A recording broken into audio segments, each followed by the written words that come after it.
The life of James Jim Felder has been defined by service. He served with the Army's Honor Guard ceremonial unit in Washington, D.C. He served as a pallbearer for assassinated civil rights leader Medgar Evers. He also served as the leader of the casket team for President John F. Kennedy. His selection to serve with the prestigious Honor Guard represented only the 10th Black American to be a part of this unit. It would not be the last time Felder would be one of the first. From Arlington Cemetery to the South Carolina State House, this civil rights legend has dedicated his life to breaking racial barriers and making sure all people have a seat at the table.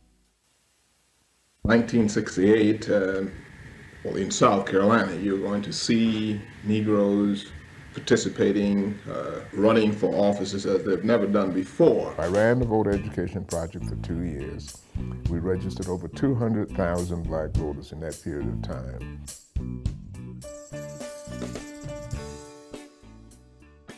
And then I got drafted by Ms. Simpkins and others to run for the legislature. It wasn't a job I sought. They drafted me, they drafted I.S. Stevie Johnson also, said, you boys we're gonna run y'all. I said, okay, I don't have any money. I said, I don't have it, we'll raise the money for you. And they did. They raised the money for I.S. Stevie Johnson and I to run, and we won.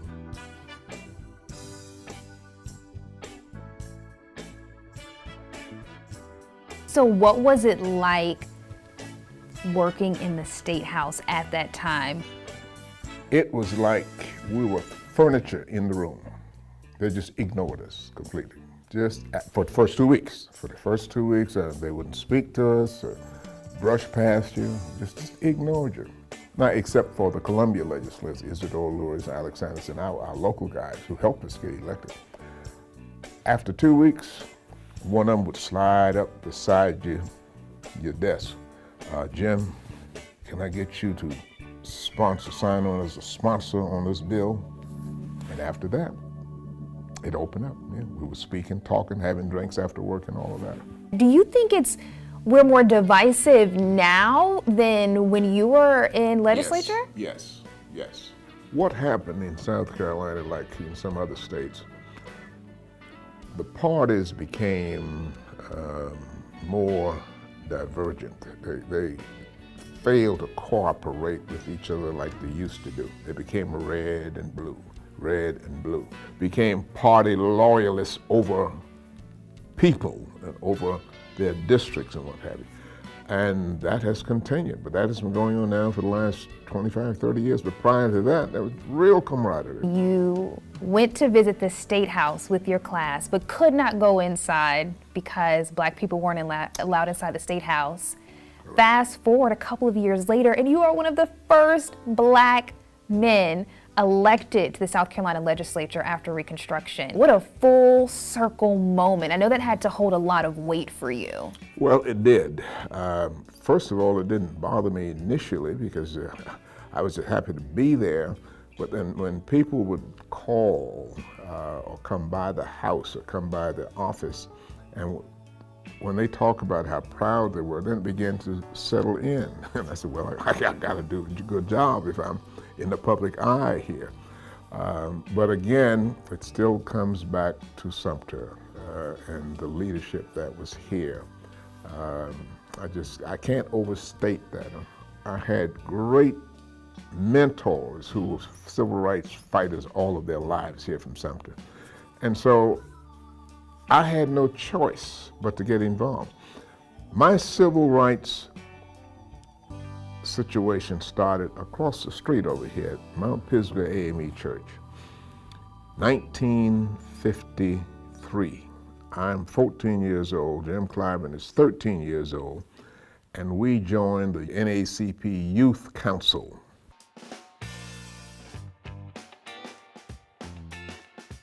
I was able to help more people in that job than any of the other things that I've done. Did you feel pressure stepping into that role? I did, because the Black community said, oh, you're going to have to sending us to jail. And that ain't right.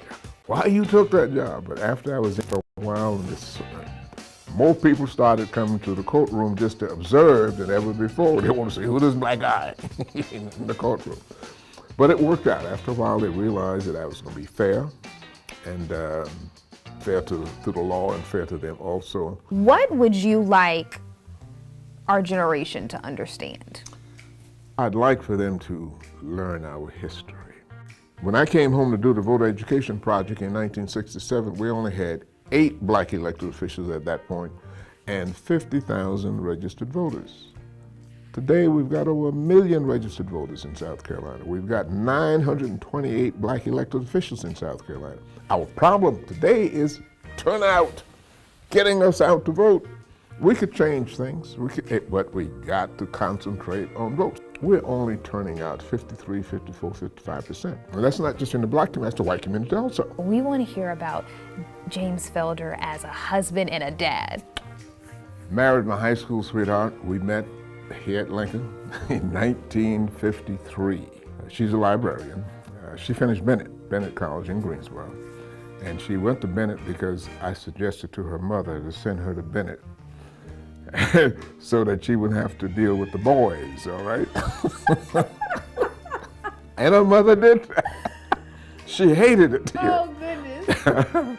And I went to Atlanta where there were all the girls. Mr. Felder! I did that. Have 2 children, Adrian and Jimmy. Jimmy is in the military also. 3 generations of the military in my family. My dad was World War II. I'm Vietnam era, and Jimmy was the Afghan in that era. My daughter, she's a Clemson graduate, and she's an engineer. And I have 2 grandboys. What do you think is your greatest accomplishment? Well, I'd like to say this museum is it.